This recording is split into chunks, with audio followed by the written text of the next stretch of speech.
Not in Wellington. It was a flight from Blenheim to Christchurch.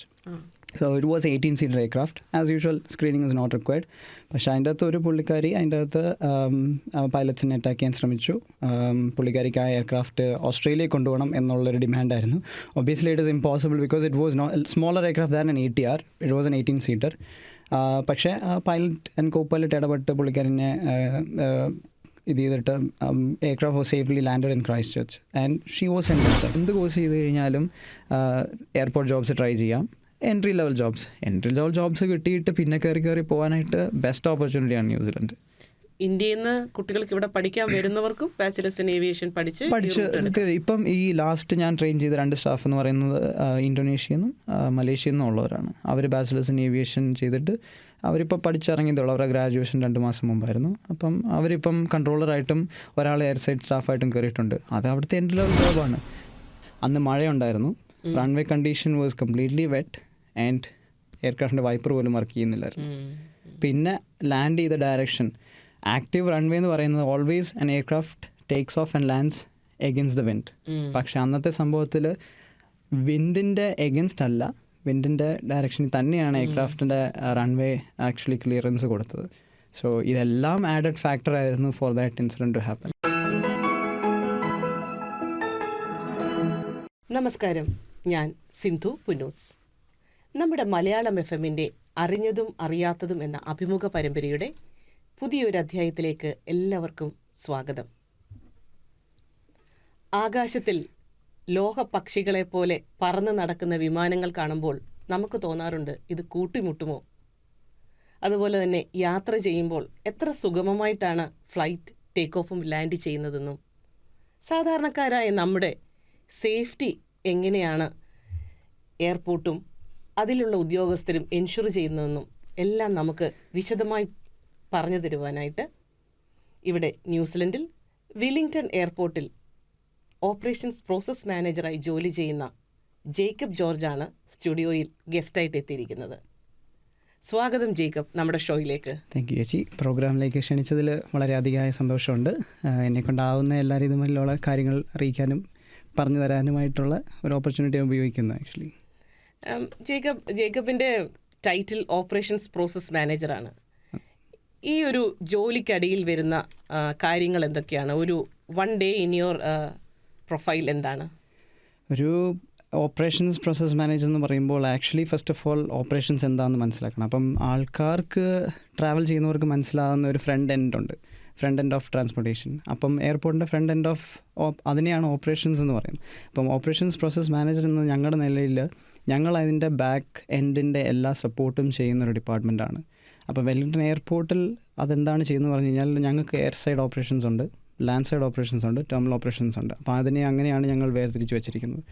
അപ്പോൾ അതിൻ്റെ എല്ലാ സിസ്റ്റംസും അതിൻ്റെ സ്റ്റാഫിനെ ട്രെയിൻ ചെയ്യുന്നതും ഡേ ടു ഡേ പ്രൊസീജിയേഴ്സും ഡേ ടു ഡേ പോളിസീസ് ഇത് റെഗുലേറ്ററി റിക്വയർമെൻറ്റ്സ് കംപ്ലൈൻ്റ് ആയിട്ട് മെയിൻറ്റെയിൻ ചെയ്യുന്നതും എയർപോർട്ടിൻ്റെ സർട്ടിഫിക്കറ്റ് മെയിൻറ്റെയിൻ ചെയ്യുന്നതും എല്ലാം ഞങ്ങളുടെ ഡിപ്പാർട്ട്മെൻറ്റാണ്.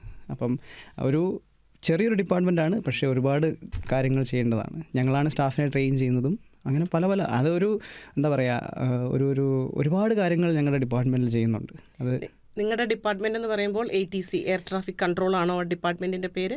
അല്ല, എയർ ട്രാഫിക് കൺട്രോൾ ടവർ എന്ന് പറയുന്നത് ടോട്ടലി ഒരു ഡിഫറെൻറ്റ് ഓർഗനൈസേഷനാണ്. അതിന് ഒരിക്കലും എയർപോർട്ടുമായിട്ട് അത് എയർപോർട്ടിൽ ഉള്ള എല്ലാ എയർപോർട്ടിലും ഉള്ളൊരു സംഭവമാണ്, അല്ലെങ്കിൽ ഒരു ഓർഗനൈസേഷനാണ്. പക്ഷേ അതിന് എയർപോർട്ടുമായിട്ട് ആക്ച്വലി ഒരു കണക്ഷനും ഇല്ല. അവർ ടോട്ടലി ഡിഫറെൻ്റ് ഒരു ഓർഗനൈസേഷനാണ്. അവരാണ് actually air navigation service provider. അത് ഇൻ സിമ്പിൾ ടേംസ് പറഞ്ഞു കഴിഞ്ഞാൽ നമ്മുടെ highways, national highways, state highways എന്ന് പറയുന്ന പോലെ ആകാശത്തൊരു ഹൈവേ ഉണ്ട്. ആ ആകാശത്തെ ഹൈവേയിലൂടെയാണ് ഈ എല്ലാ എയർക്രാഫ്റ്റും ഒരു ഓർക്കസ്ട്രേറ്റ് രീതിയിൽ അത് വന്നുകൊണ്ടും പൊക്കോണ്ടും ഇരിക്കുന്നത്. അപ്പോൾ അത് കൺട്രോൾ ചെയ്യുന്ന ടവറാണ്. അപ്പോൾ ആ ടവറും അവരുടെ ഇൻസ്ട്രുമെൻറ്റ് പ്രൊസീജിയേഴ്സും എല്ലാം ഡിസൈൻ ചെയ്യുന്നതും അതൊരു വലിയൊരു ഡിപ്പാർട്ട്മെൻറ്റാണ്. പക്ഷേ എയർപോർട്ട് എന്ന് പറയുന്നത് നമുക്ക് ഓൺ ദ ഗ്രൗണ്ട് അല്ലെങ്കിൽ passenger and aircraft once on ground അന്നേരം നമ്മൾ കോർഡിനേറ്റ് ചെയ്യുന്നൊരു കൺട്രോൾ സെൻ്റർ ഉണ്ട്. അപ്പോൾ അത് പൊതുവേ ആൾക്കാരും അങ്ങനെ കാണാറുമില്ല, കണ്ടിട്ടുമില്ല. അത് ബിഹൈൻഡ് ദ സീൻസ് ആണ്.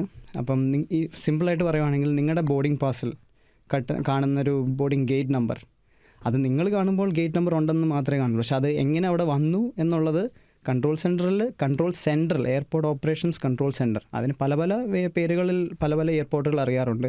ഞങ്ങളുടെ അവിടെ ഇൻ്റഗ്രേറ്റഡ് ഓപ്പറേഷൻ സെൻറ്റർ എന്ന് പറയുന്നത്. ഇൻ്റഗ്രേറ്റഡ് ബിക്കോസ് ഞങ്ങൾക്ക് എയർപോർട്ട് ഓർഗനൈസേഷൻ ഉണ്ട്, പിന്നെ എയർ ന്യൂസിലൻഡ് ഇരിപ്പുണ്ട്, പിന്നെ എയർപോർട്ട് സെക്യൂരിറ്റി ഡിപ്പാർട്ട്മെൻറ്റ്. ഞങ്ങൾ എല്ലാവരും കൂടെ ഒരുമിച്ചിരുന്ന് വർക്ക് ചെയ്യുന്ന ഒരു കൺട്രോൾ സെൻറ്ററാണ് integrated operation centre.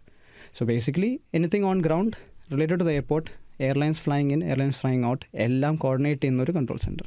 Air traffic control tower എന്ന് പറയുന്നത് once aircraft is pushed back from the gate, from that moment take off, next destination വരെയുള്ള ഒരു ഡിപ്പാർച്ചർ കൺട്രോൾ ഉണ്ട്, അപ്രോച്ച് കൺട്രോൾ ഉണ്ട്, റഡാർ കൺട്രോൾ ഉണ്ട്, അങ്ങനെ പല പല പല. അത് anything apart from the airport, നമ്മുടെ ഗ്രൗണ്ട് വൺസ് പുഷ് ബാക്ക് ആയി കഴിഞ്ഞാൽ ഉള്ള കൺട്രോൾ എല്ലാം അവരുടേതാണ്.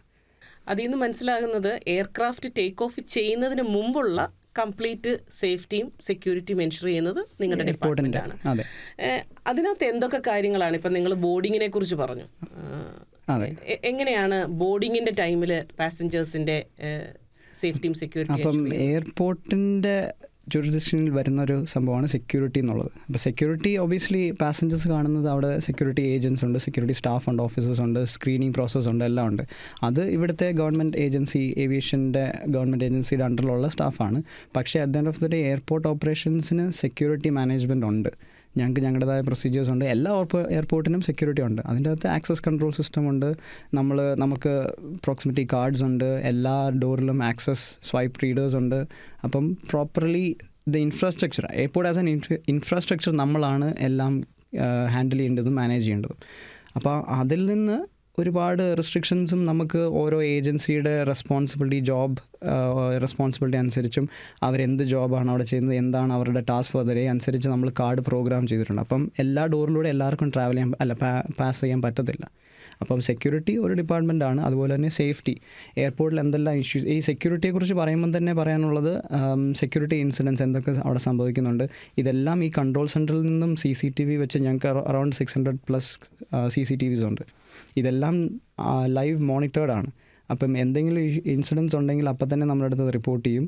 അത് റിപ്പോർട്ടായിട്ട് ലോഗ് ചെയ്ത് കഴിഞ്ഞ് ഇതെല്ലാം ബാക്ക് എൻഡിലുള്ള ഞങ്ങളുടെ ഡിപ്പാർട്ട്മെൻറ്റ് അല്ലെങ്കിൽ ഞങ്ങളുടെ കൂടെയുള്ള കൊളീഗ്സ് ഇതെല്ലാം ഇൻവെസ്റ്റിഗേറ്റ് ചെയ്തിട്ട് അത് ഏത് ഏജൻസിയുടെ ഇഷ്യൂ ആണോ, അത് ഒരു ബ്രീച്ച് ഉണ്ടായിട്ടുണ്ടെങ്കിൽ അവർക്ക് ഡീമെറിറ്റ് പോയിൻറ്റ്സ് വരെ കിട്ടുന്ന പ്രൊസീജിയേഴ്സ് ഉണ്ട് നമുക്ക്. കേരളത്തിൽ ജോലി ചെയ്തിട്ടുണ്ടോ? ഞാൻ കേരളത്തിൽ കൊച്ചിൻ ഇൻ്റർനാഷണൽ എയർപോർട്ടിൽ ഒരു കോഴ്സ് 6 months ചെയ്തിട്ടുണ്ട്. പക്ഷേ ജോലി ചെയ്തിട്ടില്ല. ജോലി ചെയ്തത് ബാംഗ്ലൂർ എയർപോർട്ടിലാണ്. ഇതേ മേഖലയിൽ തന്നെയാണ്? ഇതേ മേഖല. അപ്പം ഞാൻ അന്ന് വർക്ക് ചെയ്തത് എയർലൈൻ സ്റ്റാഫായിട്ടാണ്. ഇനി ഞാൻ അതിലേക്ക് വരുമ്പോൾ എയർലൈൻസിനും ഉണ്ടൊരു കൺട്രോൾ സെൻറ്റർ. ഇപ്പം ഞാൻ എയർപോർട്ട് കൺട്രോൾ സെൻറ്റർ പറഞ്ഞു, എയർ ട്രാഫിക് കൺട്രോൾ ടവർ പറഞ്ഞു, പിന്നെ ഉള്ളത് എയർലൈൻസിൻ്റെ കൺട്രോൾ സെൻറ്ററാണ്. അപ്പോൾ ഈ എയർലൈൻസിൻ്റെ കൺട്രോൾ സെൻറ്ററിൽ നിന്നാണ് സകലമാന എയർലൈൻസിൻ്റെ ഓപ്പറേഷൻസും അവർ കോർഡിനേറ്റ് ചെയ്യുന്നത്. ഏത് എയർക്രാഫ്റ്റ് എവിടെ ഫ്ലൈ ചെയ്യണം, ഏത് എയർക്രാഫ്റ്റ് ഏതൊക്കെ റൂട്ട് പോകണം, പിന്നെ ഏത് എയർക്രാഫ്റ്റിൻ്റെ ഫ്ലൈറ്റ് റൂട്ട് പ്ലാൻ ചെയ്യുന്നു, ഫ്ലൈറ്റ് ഡോക്യുമെൻറ്റ്സ്. പൈലറ്റിന് എപ്പോഴും അവർ they not just simply flying, they have something called as dispatch documents prepared by the airlines control center. അപ്പോൾ ഈ airlines control centre dispatch officers എന്ന് പറഞ്ഞ ഓഫീസേഴ്സ് ഉണ്ട്. അവർ ഈ വെതർ റിലേറ്റഡ് ആയിട്ട് ഫ്യൂവൽ കാൽക്കുലേഷൻ എല്ലാം ചെയ്തിട്ട് അവർ ഡോക്യുമെൻറ്റ്സ് റെഡി ചെയ്തിട്ടാണ് പൈലറ്റ്സിന് ഹാൻഡ് ഓവർ ചെയ്യുന്നത്. അപ്പം ഇതെല്ലാം വെച്ചിട്ടാണ് ഒരു പൈലറ്റ് ഒരു ഡെസ്റ്റിനേഷൻ, ഒരു പോയിന്റിൽ നിന്ന് അടുത്ത പോയിന്റ് വരെ ഈ എയർക്രാഫ്റ്റ് ഫ്ലൈ ചെയ്യുന്നത്. അപ്പം ഞാൻ അന്ന് വർക്ക് ചെയ്തത് ഒരു എയർലൈന് വേണ്ടിയായിരുന്നു. എയർലൈനിന് വേണ്ടി എയർപോർട്ടിൻ്റെ കൺട്രോൾ സെൻറ്ററിൽ I was the mediator between my airline and the airport operations.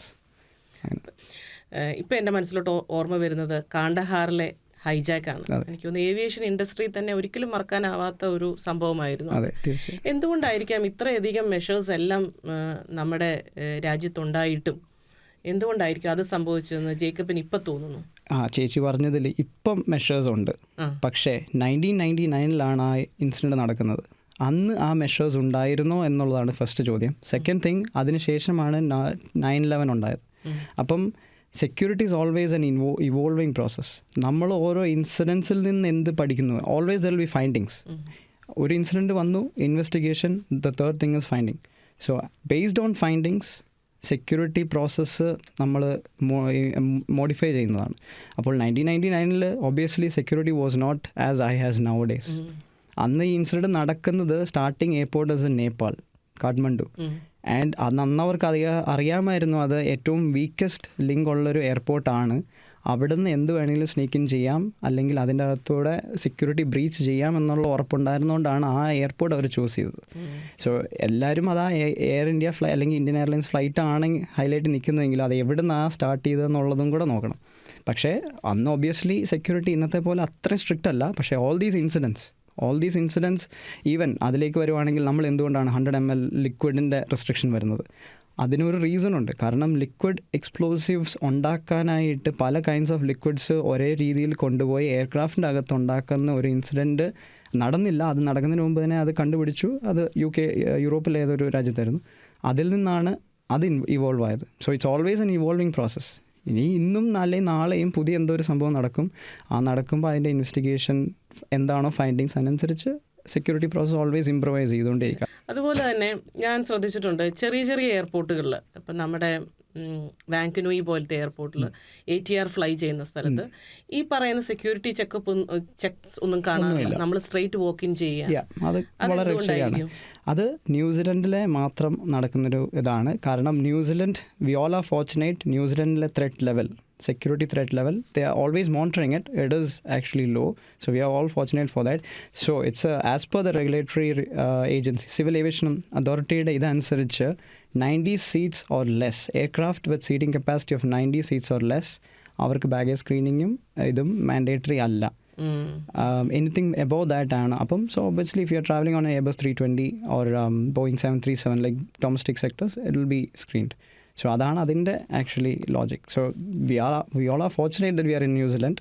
പക്ഷേ നാളെ എന്തെങ്കിലും ഒരു ഇൻസിഡൻറ്റ് നടന്നാൽ അത് ചേഞ്ച് ആവും ആക്ച്വലി. അതുപോലെ തന്നെ എനിക്ക് തോന്നുന്നു ഒരു പാസഞ്ചർ എന്നുള്ള നിലയ്ക്ക് നമുക്ക് പലപ്പോഴും ഫ്രസ്ട്രേറ്റഡ് ആവുന്നൊരു കാര്യമാണ് നമ്മളോട് 60 minutes മുമ്പ് തന്നെ ചെക്ക് ഇൻ ചെയ്യണമെന്ന് പറയും.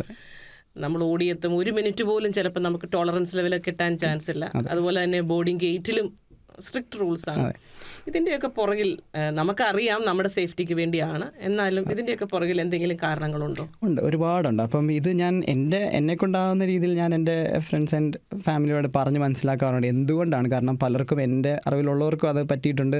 അവരെൻ്റെ അടുത്ത് വന്ന് വെൻഡൗട്ട് ചെയ്യാറുണ്ട്. പക്ഷേ ഇതിൽ വർക്ക് ചെയ്യുന്ന ആളെന്ന നിലയിൽ അതിൻ്റെ റീസൺ എന്താണെന്നുള്ളത് കറക്റ്റ് എനിക്കറിയാവുന്നതുകൊണ്ട് ഞാൻ എക്സ്പ്ലെയിൻ ചെയ്ത് ശ്രമിക്കാറുണ്ട്. എല്ലാ എയർക്രാഫ്റ്റും ഫ്ലൈ ചെയ്യുമ്പോൾ ഞാൻ നേരത്തെ പറഞ്ഞ ഡിസ്പാച്ച് ഡോക്യുമെൻറ്റ്സ്, അത് പൈലറ്റിന് വളരെ ക്രിട്ടിക്കൽ ഒരു ഡോക്യുമെൻ്റാണ്. സോ ഓരോ പാസഞ്ചറിൻ്റെ വെയ്റ്റ് പോലും കാൽക്കുലേറ്റഡ് ആണ്. So every airline have their own calculations. ഒരു ആവറേജ്, അല്ലാണ്ട് എല്ലാവരെയും വെയ്റ്റ് വെയിങ് മെഷീൻ വെച്ച് ചെക്ക് ചെയ്യുമെന്നല്ല.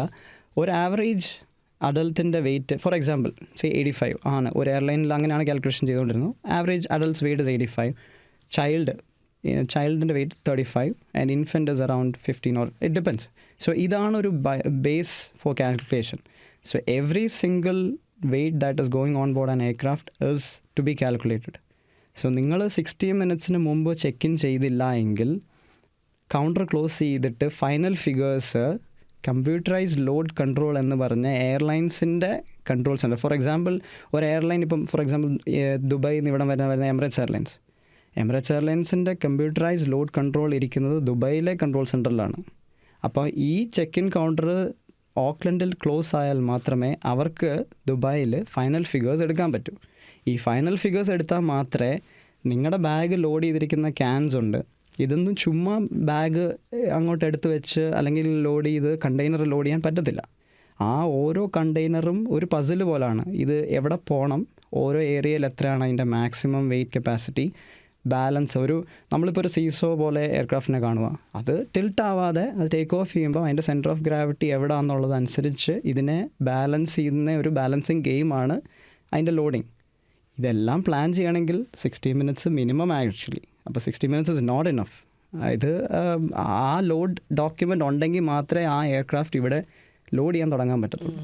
അപ്പോൾ അത് ലോഡ് ചെയ്യാൻ ഡിലേ ആയി കഴിഞ്ഞാൽ at the end of the day passenger തന്നെയാണ് നമ്മളോട് വീണ്ടും എന്തുകൊണ്ടാണ് ഫ്ലൈറ്റ് ഡിലേ ആകുന്നത് ആ ചോദ്യങ്ങൾ വരുന്നത്. ജേക്കബ് പറഞ്ഞതിൽ നിന്ന് വളരെ സന്തോഷം. ന്യൂസിലൻഡ് ത്രെറ്റ് ലെവലിൽ വളരെ താഴെയുള്ളൊരു കൺട്രിയാണ് സോഫാർ. അങ്ങനെ തന്നെ തുടരട്ടെ. എങ്കിലും എപ്പോഴേലും പറഞ്ഞു കേട്ടിട്ടുണ്ടോ ന്യൂസിലൻഡിൽ എപ്പോഴേലും ഇതുപോലുള്ളൊരു ത്രെറ്റോ അങ്ങനെ എന്തെങ്കിലും വന്നിട്ടുണ്ടോ? ഈ റീസെൻറ്റ് ടൈംസിൽ ഉണ്ടായിട്ടില്ല.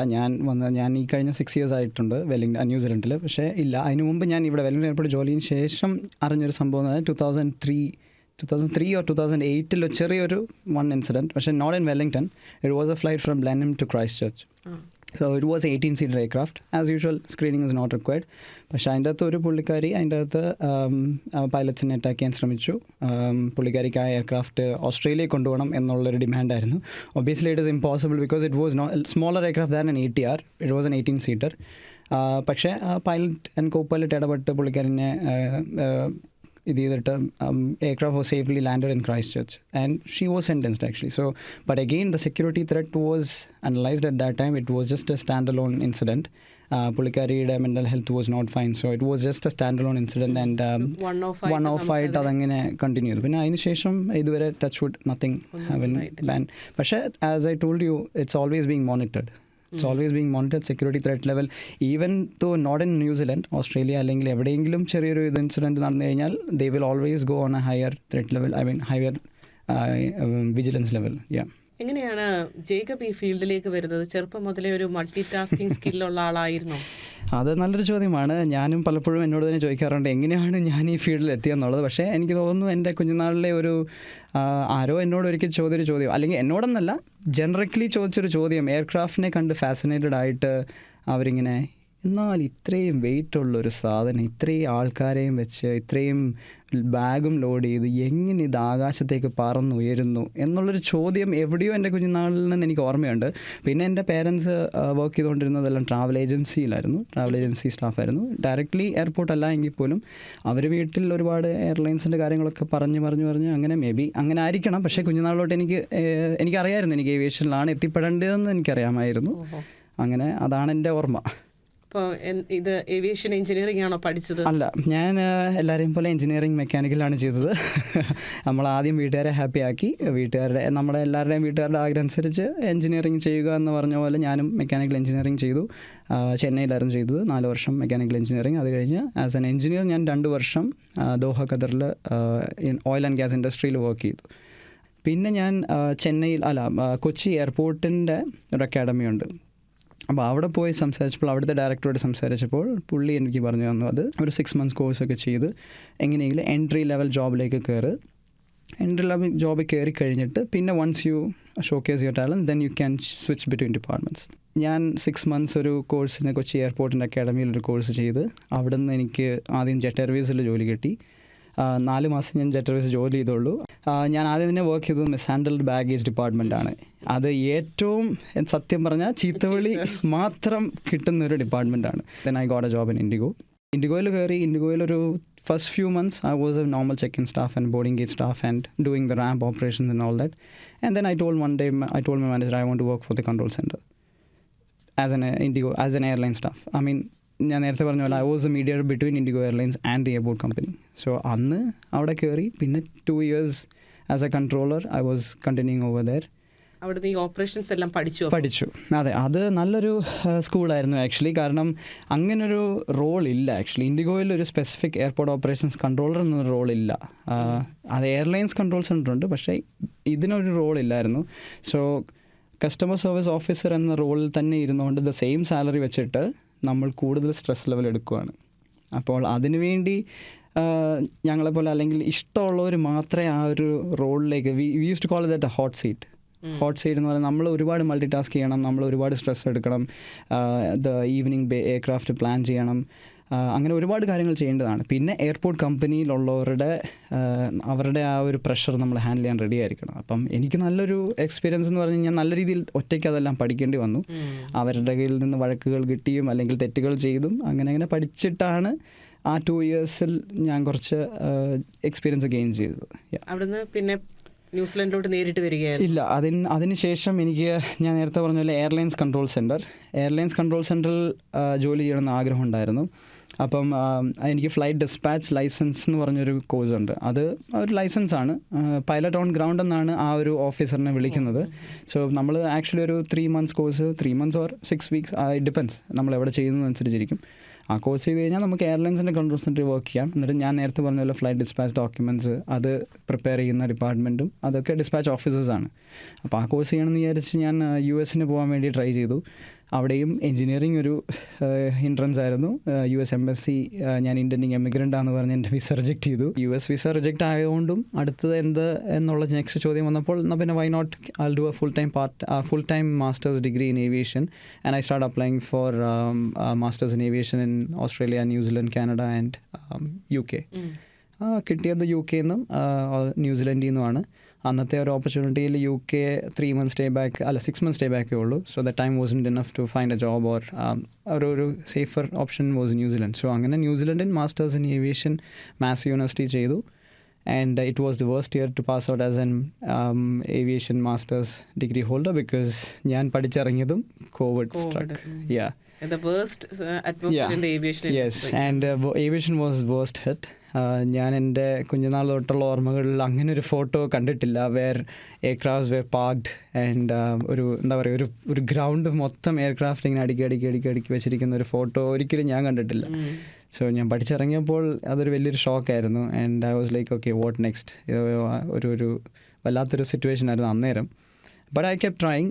ഞാൻ പഠിച്ചിറങ്ങിയപ്പോൾ തന്നെ എനിക്ക് പാമസ്നോത്തിലൊരു കാർഗോ ഹാൻഡ്ലിംഗ് കമ്പനിയിൽ തന്നെ ഞാൻ വർക്ക് ചെയ്തു. അവിടെ എയർക്രാഫ്റ്റ് റിലേറ്റഡ് ഇതുണ്ടായിരുന്നു. അത് കഴിഞ്ഞിട്ട് I kept trying four Wellington airport job when ever it came available. അങ്ങനെ അപ്ലൈ ചെയ്തു. ഒരു 3 പ്രാവശ്യം റിജക്റ്റായി. 4ാമത്തെ പ്രാവശ്യം വീണ്ടും ട്രൈ ചെയ്തു. And this time I tried to get to know why I was being rejected, because obviously I work for an airport with 33 million passengers and Wellington Airport has 6 million annual passengers. അത് നല്ലൊരു കാര്യമാണ് Jacob ഇപ്പോൾ പറഞ്ഞത്. നമ്മളെ കേൾക്കുന്ന ലിസണേഴ്സിന് എല്ലാവർക്കും നല്ലൊരു ടിപ്പാണ് പറയുന്നത്. എല്ലാവരും ജോലി കിട്ടുന്നില്ല എന്ന് പറയുമ്പോൾ റിജക്റ്റ് ചെയ്തെടുത്ത് എന്തുകൊണ്ടാണ് നമ്മളെ റിജക്റ്റ് ചെയ്തതെന്ന് ചോദിക്കുന്നത് നല്ലൊരു കാര്യമാണ്. അപ്പം അത് തീർച്ചയായും നല്ലൊരു ഇതായിരുന്നു. കാരണം എനിക്കൊരു വല്ലാത്തൊരു എക്സ്പീരിയൻസ് ആയിരുന്നു അത്. ഞാൻ അതുകൊണ്ട് ഒരുപാട് എഫേർട്ട് എടുത്ത് അവരുടെ അടുത്ത് ചോദിച്ചു എന്തുകൊണ്ടാണ് റിജക്റ്റ് ചെയ്യുന്നത്. എനിക്കൊരു ഓപ്പർച്യൂണിറ്റി തന്നു കഴിഞ്ഞാൽ I will prove myself എന്ന് പറഞ്ഞ് വീണ്ടും the 4th time I send an email back and that time my CV was forward to head of operations. അങ്ങനെ അവരെന്നെ ഇൻ്റർവ്യൂവിന് വിളിച്ചു. നമുക്ക് അങ്ങനെ ഒരു ഓപ്പർച്യൂണിറ്റി കിട്ടുമ്പോൾ rather than just going and saying hey this is what answering their questions, we always want to do something extra. So ഞാൻ എന്ത് ചെയ്തെന്ന് പറഞ്ഞാൽ ഞാൻ എൻ്റെ ഇൻഡിഗോ ജോബ് പ്രൊഫൈൽ ഒരു പ്രസൻറ്റേഷൻ പോലെ പ്രിപ്പയർ ചെയ്ത് അതിനെ ഒരു എൻഹാൻസ് ചെയ്ത് എൻ്റെ വർക്ക് ഞാൻ ഭയങ്കര പാഷനേറ്റായിട്ട് സംസാരിച്ച് അവർക്ക് ഫീൽ ചെയ്യണം അത് നമ്മൾ ശരിക്കും ഇൻട്രസ്റ്റഡ് ആണെന്നുള്ള രീതിയിൽ. അപ്പോൾ അങ്ങനെ പെർഫോം ചെയ്ത് കഴിഞ്ഞപ്പോഴത്തേക്ക് I got the job as a controller. അങ്ങനെ ഞാൻ കൺട്രോളറായിട്ട് 2 years വർക്ക് ചെയ്തു. From 2020 November to 2022 July. And 2022 July internal ഞങ്ങൾക്ക് എപ്പോഴും ഓൾവേസ് ഇൻറ്റേർണൽ ജോബ് പോസ്റ്റിങ്സ് വരും. അങ്ങനെ ഒരു ഓപ്പർച്യൂണിറ്റി വന്നപ്പോൾ ആണ് ഇതിന് ഇപ്പോഴത്തെ ഈ റോളിൽ അപ്ലൈ ചെയ്ത് ഇൻ്റർവ്യൂ പാസ്സായി. അങ്ങനെ ഇപ്പം ഓപ്പറേഷൻസ് പ്രോസസ് മാനേജറായിട്ട് വർക്ക് ചെയ്യുന്നു. ഈ ഒരു ഫീൽഡിലേക്ക് വരാൻ താല്പര്യമുള്ള നമ്മളെ കേൾക്കുന്ന സ്റ്റുഡൻസിനോട് എന്തെങ്കിലും ടിപ്പ് കൊടുക്കാനുണ്ടോ? ഏത് രീതിയിൽ അവരവരുടെ കരിക്കുലത്തെ ഡിസൈൻ ചെയ്യണം? അതെ, അത് first and foremost take your time, learn the industry. നമ്മൾ ആദ്യം ചെയ്യേണ്ടത് നമ്മൾ ഈ ഫീൽഡ് നമുക്ക് പറഞ്ഞിട്ടുള്ളതാണോ എന്ന് മനസ്സിലാക്കണം. അതെങ്ങനെയാണെന്ന് ചോദിച്ചു കഴിഞ്ഞാൽ ഇന്നത്തെ കാലത്ത് ആക്ച്വലി യൂട്യൂബും ഒരുപാട് ടെക്നോളജി എല്ലാം at the finger tips available ഉണ്ട്. പക്ഷേ എൻ്റെ ഒക്കെ സമയത്ത് എന്ന് പറഞ്ഞു കഴിഞ്ഞാൽ യൂട്യൂബ് ഒന്നും ആയിട്ടില്ല, അല്ലെങ്കിൽ ഇൻ്റർനെറ്റ് തന്നെ കിട്ടുന്നത് വളരെ ലിമിറ്റഡ് ആണ്. അന്നത്തെ availability of internet wasn't all that great. Smart phones ഇല്ല. So I use to try to find people working industry, speak to them, know what they are doing, try to understand their one normal day. അതെല്ലാം മനസ്സിലാക്കി ഈ ഫീൽഡിൽ എന്തൊക്കെ opportunities ഉണ്ട്, എന്തൊക്കെ Rolls ഉണ്ട്, അങ്ങനെ അതിനെക്കുറിച്ച് കൂടുതൽ സ്റ്റഡി നടത്തി അത് കഴിഞ്ഞിട്ട് always you have to start from scratch. അത് മനസ്സിലാക്കണം. It will take time. നമ്മളൊരു പൊസിഷനിൽ വരെ എത്തണമെങ്കിൽ it will take time. And നമ്മൾ ആ പൊസിഷനിൽ എത്തണമെങ്കിൽ നമ്മൾ start from scratch, learn the job, understand the very basics, create your foundation. Foundation set ചെയ്ത് പതുക്കെ ഓപ്പർച്യൂണിറ്റി കിട്ടുന്ന അനുസരിച്ച് ഗ്രാബ് ചെയ്ത് മുകളിലോട്ട് വരിക എന്നുള്ളതാണ്. ഫൗണ്ടേഷൻ എന്ന് പറയുമ്പോൾ ഏതെങ്കിലും ഒരു സ്പെസിഫിക് കോഴ്സാണോ ജേക്കബ് ഉദ്ദേശിക്കുന്നത്? കോഴ്സ് എന്ത് കോഴ്സും നമുക്ക് ചെയ്യാം. ബാച്ചിലേഴ്സ് ഇൻ ഏവിയേഷൻ തൊട്ട് ഇപ്പോൾ ന്യൂസിലൻഡിലെ ഒരു എൻവയോൺമെൻറ്റ് വെച്ച് പറയുവാണെങ്കിൽ ഞങ്ങളുടെ എയർപോർട്ടിൽ തന്നെ നോൺ ഏവിയേഷൻ ബാക്ക്ഗ്രൗണ്ടിലുള്ളവർക്ക് പോലും ഓപ്പർച്യൂണിറ്റീസ് കിട്ടിയിട്ടുണ്ട്. ഒബ്വിയസ്ലി ഇൻ ഇന്ത്യ നമുക്ക് കുറച്ചും കൂടെ കോമ്പറ്റീഷൻ ഹൈ ആണ്. നമ്മളൊരു സ്പെസിഫിക് കോഴ്സ് ചെയ്തിട്ട് bachelors in aviation, simple example bachelors in aviation ചെയ്ത് കഴിഞ്ഞാൽ നമുക്ക് obviously career straight into aviation. പക്ഷെ പിന്നെ ഡീവിയേറ്റ് ചെയ്യാൻ പാടായിരിക്കും. ലൈക്ക് ഏവിയേഷൻ ഇഷ്ടപ്പെട്ടില്ല, എനിക്ക് മാറണം എന്ന് പറഞ്ഞാൽ ഇന്ത്യയിൽ ഇത് അത്ര എളുപ്പമല്ല. സോ ഇവിടെ ന്യൂസിലൻഡിൽ നമുക്ക് എന്ത് കോഴ്സ് ചെയ്ത് കഴിഞ്ഞാലും എയർപോർട്ട് ജോബ്സ് ട്രൈ ചെയ്യാം. എൻട്രി ലെവൽ ജോബ്സ് കിട്ടിയിട്ട് പിന്നെ കയറി പോകാനായിട്ട് ബെസ്റ്റ് ഓപ്പർച്യൂണിറ്റിയാണ് ന്യൂസിലൻഡ്. ഇന്ത്യയിൽ നിന്ന് കുട്ടികൾക്ക് ഇവിടെ പഠിക്കാൻ വരുന്നവർക്കും ബാച്ചിലേഴ്സ് ഇൻ ഏവിയേഷൻ പഠിച്ച് ഇപ്പം ഈ ലാസ്റ്റ് ഞാൻ ട്രെയിൻ ചെയ്ത 2 സ്റ്റാഫ് എന്ന് പറയുന്നത് ഇന്തോനേഷ്യയിൽ നിന്നും മലേഷ്യയിൽ നിന്നും ഉള്ളവരാണ്. അവർ ബാച്ചിലേഴ്സ് ഇൻ ഏവിയേഷൻ ചെയ്തിട്ട് അവരിപ്പോൾ പഠിച്ചിറങ്ങിയതുള്ളൂ. അവരുടെ ഗ്രാജുവേഷൻ 2 മാസം മുമ്പായിരുന്നു. അപ്പം അവരിപ്പം കൺട്രോളറായിട്ടും ഒരാൾ എയർ സൈഡ് സ്റ്റാഫായിട്ടും കയറിയിട്ടുണ്ട്. അത് അവിടുത്തെ എൻട്രി ലെവൽ ജോബാണ്. പിന്നെ അതിൽ നിന്ന് എക്സ്പീരിയൻസ് ബിൽഡ് ചെയ്ത് ഡ്യൂട്ടി മാനേജർ ആവാം, അല്ലെങ്കിൽ ടെർമിനൽ ഓപ്പറേഷൻസിൻ്റെ മാനേജർ ആവാം, അല്ലെങ്കിൽ എയർ ഫീൽഡ് മാനേജർ ആവാം. ഒരുപാട് ഓപ്പർച്യൂണിറ്റീസ്. ഈവൻ വെല്ലിംഗ്ടൺ മാത്രമല്ല, ഓക്ലൻഡിൽ ഒരുപാട് ഡെവലപ്മെൻറ്റ്സ് നടക്കുന്നുണ്ട്. ഞങ്ങളുടെ വെല്ലിംഗ്ടണിൽ ഡെവലപ്മെൻറ്റ്സ് നടക്കുന്നുണ്ട്. സോ നമ്മളെ കേൾക്കുന്ന സ്റ്റുഡൻസിന് ന്യായമായിട്ടും ഒരു ക്യൂരിയോസിറ്റി തോന്നും, ഈ ഇൻഡസ്ട്രിയിൽ ജോബ് ഓപ്പർച്യൂണിറ്റികൾ എങ്ങനെയാണ് ന്യൂസിലൻഡിൽ? ഉണ്ട്. ഇപ്പം ഓക്ലൻഡ് ആട്ടെ വെല്ലിംഗ്ടൺ ആട്ടെ, അത് ഒരു എന്താ പറയുക, നമ്മളൊരിക്കലും ഗൾഫ് പോലെ അല്ലെങ്കിൽ middle east or UAE or Doha പോലെ ഒരുപാട് ഓപ്പർച്യൂണിറ്റീസ് എപ്പോഴും വന്നുകൊണ്ടിരിക്കുന്ന ഒരു ഇൻഡസ്ട്രി അല്ല. പക്ഷേ റെഗുലർലി വന്നുകൊണ്ടിരിക്കുകയാണ്. ഓൾവേസ് എക്സ്പാൻഷൻ നടക്കുക. എസ്പെഷ്യലി ഓക്ലൻഡ് എയർപോർട്ടും വെല്ലിംഗ്ടൺ എയർപോർട്ടും എക്സ്പാൻഷൻ നടക്കുന്നതുകൊണ്ട് ഡെഫിനറ്റ്ലി ഓപ്പർച്യൂണിറ്റീസ് വരും. പക്ഷേ എൻട്രി ലെവലിൽ നമ്മൾ കയറാൻ നോക്കുക. എൻട്രി ലെവലിൽ കയറി കഴിഞ്ഞിട്ട് once we prove our self, always you will get opportunities. ഇപ്പം നമ്മൾ കാലിക്കറ്റ് എയർപോർട്ടിൽ നടന്ന ഇൻസിഡൻറ്റിനെ കുറിച്ച് പറഞ്ഞു. ടേബിൾ ടോപ്പ് എയർപോർട്ടാണ്, കോൺക്രീറ്റ് ബാരിയേഴ്സ് ഉണ്ടായിരുന്നെങ്കിൽ ഒരു പക്ഷേ സേവ് ചെയ്യാമായിരുന്നു എന്ന് പറയുന്നത് പോലെ തന്നെ എന്തെല്ലാം പ്രിക്കോഷണറി മെഷേഴ്സാണ് ഇപ്പം ന്യൂസിലൻഡിലെ കാര്യമാണ് ജേക്കബിന് പറയാൻ പറ്റുന്നത്, നമ്മൾ എയർപോർട്ടിൽ ചെയ്യാറുള്ളത്? സോ ലാൻഡിംഗ് എന്ന് പറയുന്നത് one of the critical phase of the flight ആണ്. സോ പൈലറ്റിനാന്ന് പറഞ്ഞാൽ പോലും ലാൻഡിങ് കാൽക്കുലേഷൻ എന്ന് പറഞ്ഞിട്ട് സംഭവം പൈലറ്റ് ലാൻഡ് ചെയ്യുന്നതിന് മുമ്പ് തന്നെ അത് ചെയ്യാനുണ്ട്. അപ്പോൾ ആ ചെയ്യുന്നതിന് മെയിൻ ഫാക്ടേഴ്സ് എന്ന് പറയുന്നത് what is the weather condition of the destination airport. മഴയാണോ, റൺവേയുടെ കണ്ടീഷൻ എങ്ങനെയാണ്, വിസിബിലിറ്റി എന്താണ്, അവിടുത്തെ വിൻഡ് സ്പീഡ് എന്താണ്, ഇതെല്ലാം പുള്ളിക്ക് ഇമ്പോർട്ടൻ്റ് ആണ്. അല്ലെങ്കിൽ ആ ഒരു സിസ്റ്റം കാൽക്കുലേഷൻ അത് ഇമ്പോർട്ടൻ്റ് ആണ്. സോ ആസ് ആൻ എയർപോർട്ട് നമ്മൾ ചെയ്യാനുള്ളതെന്ന് പറഞ്ഞു കഴിഞ്ഞാൽ ഓരോ എയർലൈനും റിക്വയർമെൻറ്റ്സ് ഹൈ ആണ്. സോ ഇപ്പം എയർ ഇന്ത്യ എക്സ്പ്രസ് അന്ന് കാലിക്കറ്റ് ലൈൻ ഷോ എന്ന് പറയുവാണെങ്കിൽ അതിനെക്കുറിച്ച് ഇൻസിഡൻറ്റിൻ്റെ ഇൻവെസ്റ്റിഗേഷൻ അവൈലബിൾ ആണ് ഓൺലൈനിൽ. അതിനെക്കുറിച്ച് വായിക്കുമ്പോൾ മനസ്സിലാവും അന്ന് മഴയുണ്ടായിരുന്നു, runway condition was completely wet and എയർക്രാഫ്റ്റിൻ്റെ വൈപ്പർ പോലും വർക്ക് ചെയ്യുന്നില്ലായിരുന്നു. പിന്നെ ലാൻഡ് ചെയ്ത ഡയറക്ഷൻ, ആക്റ്റീവ് റൺവേ എന്ന് പറയുന്നത് always an aircraft takes off and lands against the wind. പക്ഷെ അന്നത്തെ സംഭവത്തിൽ വിൻഡിൻ്റെ എഗൻസ്റ്റ് അല്ല, വിൻഡിൻ്റെ ഡയറക്ഷനിൽ തന്നെയാണ് എയർക്രാഫ്റ്റിൻ്റെ റൺവേ ആക്ച്വലി ക്ലിയറൻസ് കൊടുത്തത്. സോ ഇതെല്ലാം ആഡഡ് ഫാക്ടർ ആയിരുന്നു for that incident to happen. അപ്പോൾ ഇതെല്ലാം കൂടെ ഒരുമിച്ച് സംഭവിക്കുമ്പോഴാണ് അങ്ങനെ ഒരു ഇൻസിഡൻറ്റ് സംഭവിക്കുന്നത്. പക്ഷേ നമ്മൾ ആസ് എൻ എയർപോർട്ട് നമ്മൾ മാക്സിമം ട്രൈ ചെയ്യുന്നതെന്ന് പറഞ്ഞാൽ safety procedures and infrastructure maintain ചെയ്യുന്നതെന്ന് പറഞ്ഞു കഴിഞ്ഞാൽ ഇങ്ങനത്തെ അപകടങ്ങൾ ഒഴിവാക്കാൻ വേണ്ടിയാണ്. അപ്പം അങ്ങനെ പിന്നെ സെൻസേഴ്സ് ഉണ്ട് റൺവേയിൽ. ആക്ച്വലി ഞങ്ങൾക്ക് സെൻസേഴ്സ് ഉണ്ട്. എന്താണ് വാട്ടർ കണ്ടൻറ്റ്, റൺവേയുടെ 9 സെൻസേഴ്സ് ഉണ്ട് flushed on to the runway. So it will give you the temperature of the runway and what is the water content, moisture content of the runway. ഇതെല്ലാം നമ്മുടെ system monitor ചെയ്യുന്നുണ്ട്. ഇതെല്ലാം പൈലറ്റിന് feedback കൊടുക്കുന്നുണ്ട് through the control tower. Jacob ഇത്തിരി മുമ്പ് പറയുകയുണ്ടായി signals വഴിയാണ് പൈലറ്റിന് സ്ക്രീനിൽ ഇത് വിസിബിലിറ്റി കിട്ടുന്നത്.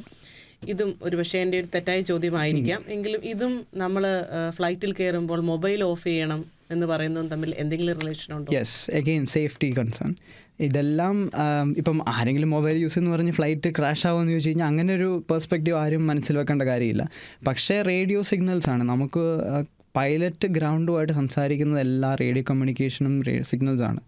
സോ നമ്മളിങ്ങനെ 2 കമ്മ്യൂണിക്കേഷൻ ചെയ്തുകൊണ്ടിരിക്കുന്നതിനിടയ്ക്ക് ഒരുപാട് സ്റ്റാറ്റിക് വരുവാണെങ്കിൽ നമുക്ക് എത്ര ഇറിറ്റേറ്റഡ് ആയിരിക്കും. പണ്ട് കാലത്ത് നമ്മൾ ഓൺലൈൻ കോൾ ചെയ്യുമ്പോഴത്തേക്ക് നമുക്ക് ആ സ്റ്റാറ്റിക് വരുമ്പോഴത്തേക്ക് ഭയങ്കര ഇറിറ്റേഷനിൽ. അപ്പോൾ ബേസിക്കലി എല്ലാവരും മൊബൈൽ യൂസ് ചെയ്യാൻ പോവുകയാണെങ്കിൽ റേഡിയോ സിഗ്നൽസ് അത്രയും ഹൈ ആവും. അല്ലെങ്കിൽ പൈലറ്റിന് ഗ്രൗണ്ടും അല്ലെങ്കിൽ കൺട്രോൾ ടവറുമായിട്ട് കമ്മ്യൂണിക്കേഷനിലകത്ത് സ്റ്റാറ്റിക് വരും. അത് ഒഴിവാക്കാൻ വേണ്ടിയാണ് എല്ലാവരും മൊബൈൽ യൂസ് ചെയ്തിരിക്കുകയാണെങ്കിൽ വളരെ നല്ല. അതെ, അതൊരു സേഫ്റ്റി ഫീച്ചറാണ്. മറ്റ് ഒരു സിനിമയിൽ പറഞ്ഞ പോലെ ജാവ വെറും സിമ്പിൾ അല്ല എന്ന് പറഞ്ഞ പോലെ തന്നെ ഫ്ലൈറ്റിൽ പറക്കുന്ന പോലെ സിമ്പിൾ അല്ല. പുറകിൽ തിരശ്ശീലയ്ക്ക് പുറകിൽ നടക്കുന്ന കാര്യങ്ങൾ എത്രത്തോളം ഇത് വിശദീകരിച്ച് വളരെ സിമ്പിൾ ടേംസിൽ ഞങ്ങൾക്ക് പറഞ്ഞു തന്ന ജേക്കബിന് മലയാളം FM-ൻ്റെ ഭാഗത്തു നിന്നും വളരെയധികം നന്ദി. ഈ ഒരു ഷോയിൽ പങ്കെടുത്തതിന് വളരെ സന്തോഷം. Thank you. ഇങ്ങനൊരു ഓപ്പർച്യൂണിറ്റി തന്നതിലും വളരെ താങ്ക്സ് ഉണ്ട്. എല്ലാ പാസഞ്ചേഴ്സിനും പറയാനുള്ളത് പോലെ നിങ്ങൾ ട്രാവൽ ചെയ്യുമ്പോൾ be very cautious and be more polite to all the staff. Because ഇതിൻ്റെ പിന്നിൽ ഒരുപാട് കാര്യങ്ങൾ നടക്കുന്നതുകൊണ്ടാണ് നിങ്ങൾ സേഫായിട്ട് ഒരിടത്തു നിന്ന് ഒരിടത്ത് വരെ എത്തുന്നത്. സോ ട്രാവൽ ചെയ്യുമ്പോൾ കുറച്ചും കൂടെ എല്ലാവരും ഫ്രണ്ട്ലി ആയിട്ട് സ്റ്റാഫിനെ ഡീൽ ചെയ്യുക. ഞങ്ങളും അത് തന്നെ ശ്രമിക്കുകയാണ് പാസഞ്ചേഴ്സിനെ ഡീൽ ചെയ്യാൻ വേണ്ടി. നല്ല കാര്യം. Thank you so much. You welcome.